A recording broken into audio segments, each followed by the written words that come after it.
Assalamualaikum warahmatullahi wabarakatuh. Pemirsa, di mana saja Anda berada, selamat berjumpa kembali dengan channel YouTube Insan Dongeng. Pada kesempatan ini, saya Bang Elgi akan melanjutkan roman klasik Anak dan Kemenakan bagian ke-7. Selamat mendengarkan. Di jalan, Baginda Mais berkata kepada istrinya yang sampai waktu itu tiada berkata sepatah pun, "Petang ini juga saya akan pergi ke rumah Sultan Pamenan meminang kemenakannya Sultan Malik, karena rupanya Sultan Baheram dan Putri Renosari tidak keberatan menerima Sultan Malik asal mereka dapat memakan pisang terkubak. Tetapi jika tidak, dengan pertolongan kita untuk menanggung segala biaya, niscaya tak beranilah mereka memberi kepastian ini. Dan Sultan Pamenan pun pada pikiran saya akan dapat pula kita bujuk dengan uang untuk mengawinkan kemenakannya Sultan Malik dengan Putri Bidasari, lalu Jarum, lalu Kelindan. Lain daripada itu, Datuk Gampo Alam, sahabat dan guru Sultan Pamenan, bukannya seorang pendekar saja, tetapi seorang dukun besar pula. Dapat kita minta pertolongannya sekali untuk menceraikan Mr. Yatim dari Putri Bidasari dan memperjodohkan Mr. Yatim dengan Nurmala, serta memberikan kebenci supaya Nurmala tak suka lagi kepada Dr. Aziz.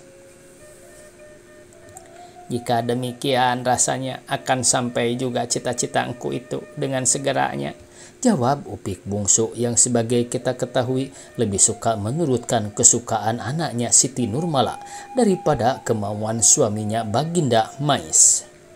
Petang itu pergilah Baginda Mais seorang dirinya ke rumah Sultan Pamenan di kampung terendam. Sultan Pamenan ini adalah seorang bangsawan Padang yang telah jatuh miskin sebab ia sangat suka berjudi dalam segala macam perjudian dan sangat boros dalam kehidupannya. Sekalian harta bendanya yang pada mulanya sangat banyaknya pusaka dari mamanya untuknya dan saudaranya Putih Umi punah tandas diperjudikannya dan dihamburkannya untuk memuaskan kesukaan hatinya dan hawa nafsunya. Oleh sebab itu, namanya kurang baik selain dari terkenal sebagai tukang judi juga tukang kawin dan tukang berkelahi. Ia ditakuti orang bukan karena bangsanya yang tinggi, tetapi karena ia berani. Memang ia mahir memencak dan bersilat sehingga ia masuk orang yang dapat dikatakan pendekar.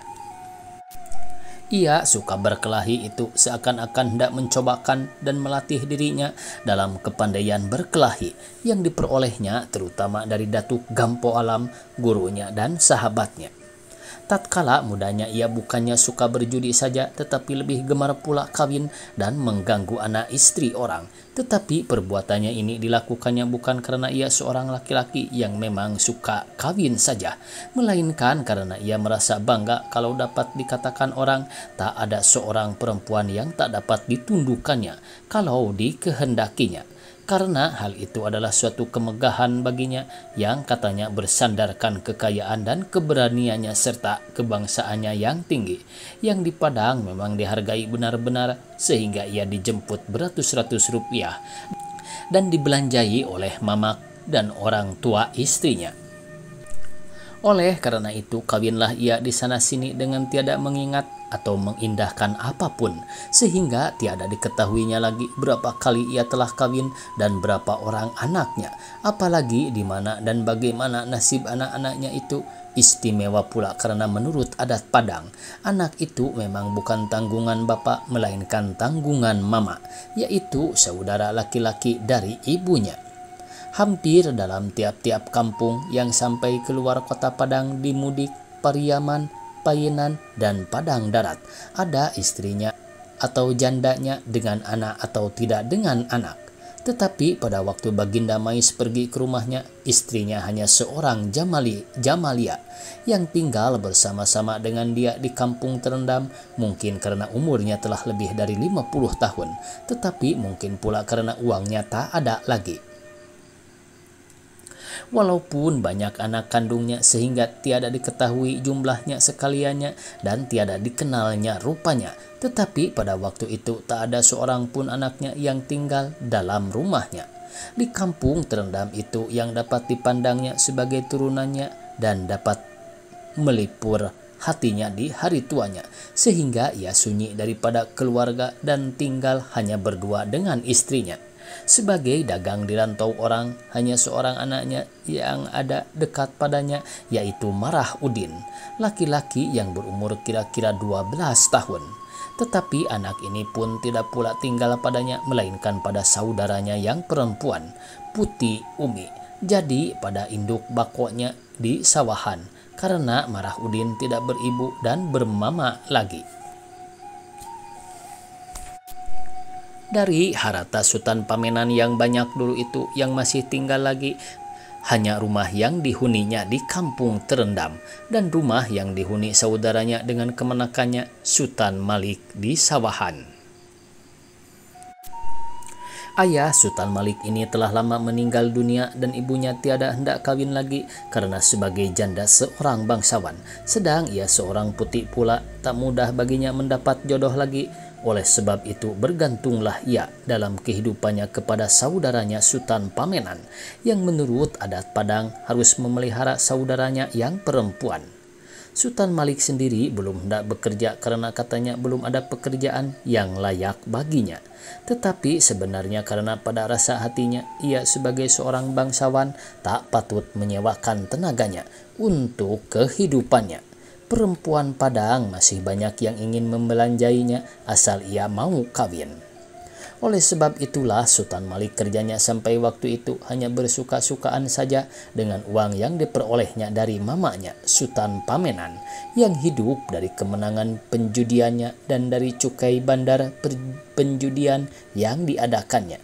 Tatkala Baginda Mais sampai ke rumah Sutan Pamenan di kampung terendam, Sutan ini sedang ada di rumahnya dengan sahabat karibnya Datuk Gampo Alam, sedang merundingkan perjudian yang lazim diadakan di luar rumah di Padang pada tiap-tiap hari raya Idul Fitri, karena bulan puasa Ramadan pada waktu itu telah dekat, di mana mereka akan mendapat pokok, di mana akan membuka perjudian dan permainan apa yang akan diadakan mereka: dadu, sabung ayam, lenong, pinang, atau ambung uang. Lain daripada uang pokok, penjudian harus pula diusahakannya uang untuk merayakan Idul Fitri, pembeli makanan dan pakaian untuk anak-anak, pembakaran mercon dan penerangan rumah, bersiar-siar dengan bendi, dan untuk memenuhi kewajiban yang telah dibiasakan di Padang sebagai tahlil di rumah dan di kuburan, zakat dan fitrah dan lain-lainnya, yang sekaliannya harus dilakukannya supaya jangan dihinakan orang.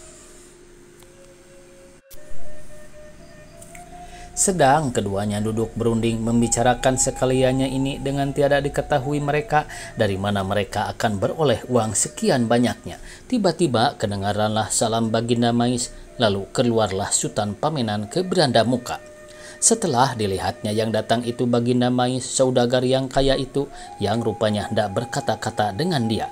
Lalu dibawanya naik ke rumahnya dan masuk ke langkan dalam. Datuk Gampo Alam yang ada di sana hendak berdiri dan keluar dari tempat ini, tetapi Baginda Mais minta ia menunggu sebentar, karena dengan dia ada pula yang hendak dirundingkannya. Lalu duduklah mereka bertiga di atas kursi, mengelilingi sebuah meja marmer. Setelah merokok sebatang rokok nipah yang disajikan Sutan Pamenan, berkatalah Baginda Mais, "Di mana kemenakan kita, Sutan Malik? Dan bagaimana keadaannya sekarang engkau?" tanya Baginda Mais kepada Sutan Pamenan. "Di sawahan, di rumah ibunya, saudara hamba Putih Umi, dan keadaannya adalah baik saja engkau," jawab Sutan Pamenan. "Ia masih belum berumah, bukan?" Belum engkau." "Bagaimana pikiran engkau jika kita perumahkan dia, karena rasanya umurnya telah cukup?" Sutan Pamenan tiada lekas menjawab, tetapi terdiam sesaat seakan-akan hendak menduga apakah maksud jamunya ini dengan perkataan yang telah dikeluarkannya dengan berterang-terangan itu, dan oleh sebab ia bersangka Baginda Mais datang hendak meminang kemenakannya untuk anaknya Siti Nurmala. Bertanyalah ia dengan langsung pula, "Dengan siapa?" Memang Sultan Pamenan akan bersuka hati kalau kemenakannya dipinang oleh saudagar yang kaya ini untuk anaknya sendiri. "Dengan gadis bangsawan Putih Bidasari." Sultan Pamenan dan Datuk Gampo Alam mendengar nama yang disebut Baginda Mais ini, oleh sebab itu bertanyalah ia, "Putih Bidasari anak Engku Hop Jaksa, Sultan Alam sah?" "Bukan anak kandungnya, tetapi kemenakannya." "Ya, benar, lupa hamba. Tetapi mengapakah engkau yang menguruskan perkara ini? Karena ibu bapa dan mamanya masih ada." "Baiklah, saya berterus terang kepada engkau supaya ringkas pembicaraan kita ini. Saya ingin benar mengambil menantu Mr. Muhammad Yatim untuk anak saya Siti Nurmala, supaya ia tetap tinggal di Padang ini, bekerja dalam suatu kantor pengacara dengan laki-laki dan perempuan, pemuda dan pemudi, dari sekalian sebagai advokat, terutama untuk keperluan penduduk Padang. Tetapi ayahnya rupanya hendak mengawinkannya dengan Putih Bidasari. Supaya dapat saya sampaikan maksud saya ini, haruslah Putih Bidasari dikawinkan dengan orang lain. Dalam hal ini dengan kemenakan engkau, Sultan Malik. Inilah sebabnya saya datang kepada engkau berdua, meminta pertolongan supaya Mr. Muhammad Yatim tidak kawin dengan Putih Bidasari, tetapi dengan anak saya Siti Nurmala. Kepada engkau Sultan Pamenan saya minta supaya suka menyetujui perkawinan Sultan Malik dengan Putih Bidasari, dan kepada engkau Datuk Gampo Alam saya pinta supaya suka mengerjakan 4 orang, yaitu memberi pekasih kepada Mr. Muhammad Yatim dan anak saya Nurmala, supaya Mr. Muhammad Yatim suka dikawinkan dengan Nurmala, dan Putih Bidasari suka pula dikawinkan dengan Sultan Malik, dan memberi kebencian kepada mereka supaya Mr. Muhammad Yatim benci kepada Putih Bidasari, dan Putih Bidasari benci kepada Mr. Muhammad Yatim. Sedang anak saya Nurmala benci kepada Dr. Aziz, dan Dr. Aziz benci pula kepada Nurmala. Segala biaya perkawinan dan pengobatan ini akan saya tanggung, dan kepada Sultan Malik akan saya beri suatu pekerjaan di toko saya, supaya ia dapat hidup dengan sempurnanya dengan istrinya. Kedua orang tua Putih Bidasari telah saya jelang, dan mereka telah memberi kepastian kepada saya bahwa mereka tidak beralangan akan mengawinkan anaknya Putih Bidasari dengan Sultan Malik, dan akan menolong saya sampai tercapai maksud saya. Mereka rupanya marah kepada Engku Hop karena Engku Hop telah menetapkan perkawinan Mr. Muhammad Yatim dengan Putih Bidasari dengan tiada bermufakat lebih dahulu dengan mereka. Tetapi kalau Engku Hop sebagai mama Putih Bidasari tiada suka kemenakannya ini dikawinkan dengan Sultan Malik, bagaimana?" tanya Sultan Pamenan kepada Baginda Mais. "Itu atas tanggungan Sultan Baheram dan istrinya Putri Renosari. Bagaimana pikiran engkau Sultan dan engkau Datuk?" Lama kedua orang yang ditanyai ini berpikir, menimbang buruk baiknya kehendak Baginda Mais ini, tetapi lekas terasa oleh mereka bahwa permintaan saudagar yang kaya ini untuk mereka ketiganya adalah suatu keuntungan besar yang artinya uang, dan untuk kemenakannya gadis bangsawan yang cantik.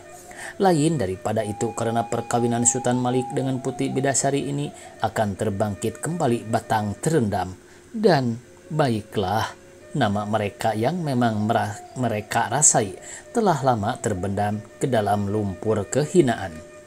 Setelah Sultan Pamenan memandang muka Datuk Gampo Alam sebagai hendak berkata, "Terimalah durian runtuh ini," berkatalah ia kepada Baginda Mais, "jika dari hamba terimalah peminangan engkau ini, asal kemenakan hamba dijemput dengan sepatutnya sebagai adat bangsawan Padang." Apa yang dikehendaki Sultan Malik saya adakan. Sungguh pun demikian, tentulah perkara ini harus hamba rundingkan lebih dahulu dengan saudara hamba Putih Umi, ibu Sultan Malik. Tetapi pada hemat hamba, ia pun tiada akan beralangan jika sebagai ini jalannya. Tentang penerangan kepada Putih Umi, bagaimana duduknya perkara ini, kepada engkau lah saya serahkan. Saya percaya akan kebijaksanaanku untuk mencapai keinginan hati saya ini. Sekarang engkau Datuk, bagaimana pikiran engkau tentang pekasih dan kebenci itu? Sudikah engkau Datuk menolong saya? Tentang itu jangan engkau risaukan. Mengapa pula hamba tak suka? Bukankah sekaliannya itu juga untuk kemenakan kita, Sultan Malik? Jangankan itu, lebih dari itu akan hamba kerjakan juga. Engkau tahu baiknya saja, sahut Datuk Gampo Alam kepada Baginda Mais. Terima kasih atas kesediaan dan pertolongan engkau keduanya. Saya harap engkau terimalah ini dahulu. 200 rupiah untuk engkau Sultan Pamenan dan 100 rupiah untuk engkau Datuk Gampo Alam sebagai uang pendahuluan untuk biaya pekerjaan kita. Kalau ada yang perlu dibeli atau dibiayai dengan segera. Lain daripada ini, apa saja yang patut dibeli atau diadakan, engkau beritahukanlah kepada saya. Jangan segan-segan dan malu-malu, saya adakan. Sekarang bermohonlah saya pulang kembali, karena waktu sembahyang telah datang, kata Baginda Mais. Lalu ia berdiri dan berjabat tangan dengan kedua orang yang bersahabat karib ini dan kembali ke rumahnya dengan perasaan yang memuaskan hatinya. Setelah berangkatlah Baginda Mais, duduklah kembali Sultan Pamenan dan Datuk Gampo Alam berpandang-pandangan, seraya tersenyum karena kegirangan hatinya menerima uang yang masih digenggamnya. Betapakah baiknya jika tiap-tiap akan hari raya kita bertemu dengan malam Lailatul Qadar ini, kata Datuk Gampo Alam. Siapa menyangka kita akan mendapat durian runtuh ini. Memang seperti kata orang, apabila kesukaran telah memuncak, niscaya pertolongan telah mendekat. Tadi hamba sebenarnya telah putus asa untuk mendapat uang yang perlu di bulan puasa dan hari raya ini. Tetapi sekarang hamba tak khawatir lagi, karena uang yang baru kita terima ini sekadar pembuka jalan. Keperluan yang sebenarnya akan berpuluh kali lipat ganda dari ini, karena peti uang engkau Baginda Mais tak dapat dikosongkan, di mana harus menjemur jika tidak dipanas matahari. Sesungguhnya kedatangan Baginda Mais tadi sangat menggirangkan Sultan Pamenan dan Datuk Gampo Alam. Bukan karena saudagar ini membawa keuntungan saja kepada mereka serta melepaskan hutang Sultan Pamenan tentang memperumahkan kemenakannya, Sultan Malik, tetapi akan dapat pula melepaskan dendam sakit hati mereka kepada Sultan Alam Shah dan keluarganya sebagai kaum hakim dan kaum muda yang selalu mereka pandang sebagai musuh kaum penjudi dan kaum tua. Oleh sebab itu, bagaimanapun juga perkawinan Sultan Malik dengan Putih Bidasari ini akan diteruskan, walaupun hanya untuk menyakitkan hati musuhnya ini saja. Sekarang pemirsa, kita ceritakan Mr. Yatim.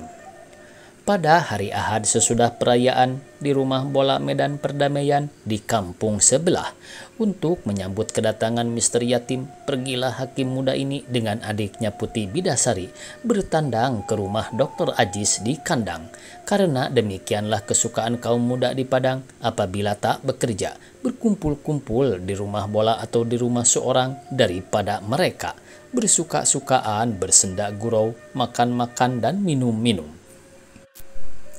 Berjalan-jalan keluar kota Padang, mandi-mandi di sungai atau mendaki gunung Padang dan menurun ke air manis, lalu menyeberang ke Pulau Pisang kecil dan akhirnya menembus ke Teluk Bayur.